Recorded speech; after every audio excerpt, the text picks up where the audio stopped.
2023년 9월 인도에서 개최된 G20 정상회의. 그러나 2024년 G20 회의에서는 정상의 얼굴이 많이 바뀔 예정입니다.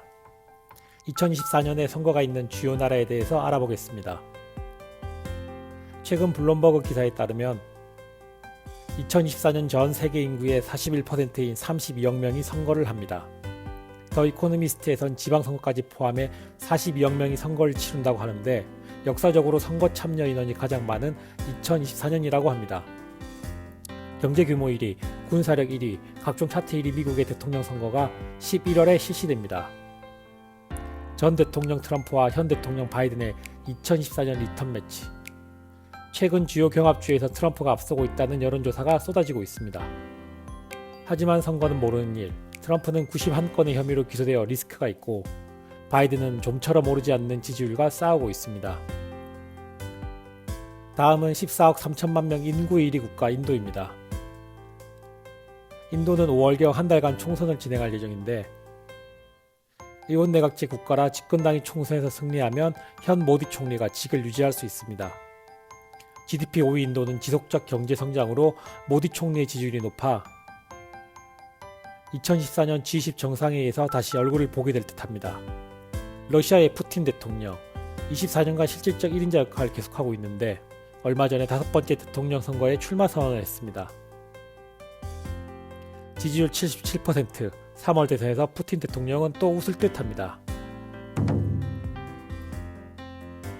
다음은 최대의 섬나라, 단 하루에 가장 많은 사람이 투표를 하는 인도네시아에서 새로운 대통령을 뽑습니다. 아시아의 오바마라고 불렸던 조코위 대통령. 인도네시아에서 최초로 직선제 정권교체를 이루고 10년의 임기가 곧 끝납니다. 조코위 대통령은 현재도 75%가 넘는 지지율을 유지하고 있는데 집권당 후보와 야당 후보 간 치열한 경쟁 2월에 펼쳐집니다. 멕시코의 로페스 오브라도르 대통령도 6월에 6년의 임기를 끝냅니다. 멕시코 대선에서는 집권당 후보로 나온 클라우디아 시엠바 후보가 최초로 여성 대통령이 될 수 있을지 관심이라고 합니다. 남아프리카 공화국은 국회에서 대통령을 선출하는데 5월에 치러지는 국회의원 선거 결과에 따라 시릴 라마포사 대통령이 계속 연임할 수 있을지 결과가 갈립니다. 사우디는 국왕중심제 국가이고 브라질과 프랑스는 2022년에 대선을 했습니다. 중국과 튀르키예, 아르헨티나는 2023년에 임기를 새로 시작해 아직 초반입니다.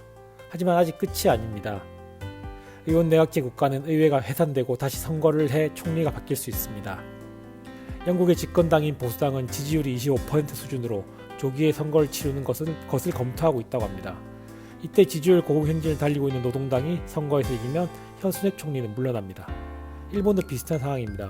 총리 지지율 10%대, 자민당 지지율 20%대로 9월에 있을 자민당 총재 선거와 중의원 해산 가능성, 일본의 얼굴이 바뀔 수도 있습니다.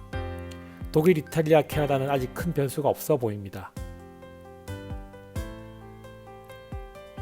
대한민국도 4월 10일에 국회의원 선거가 치러질 예정입니다.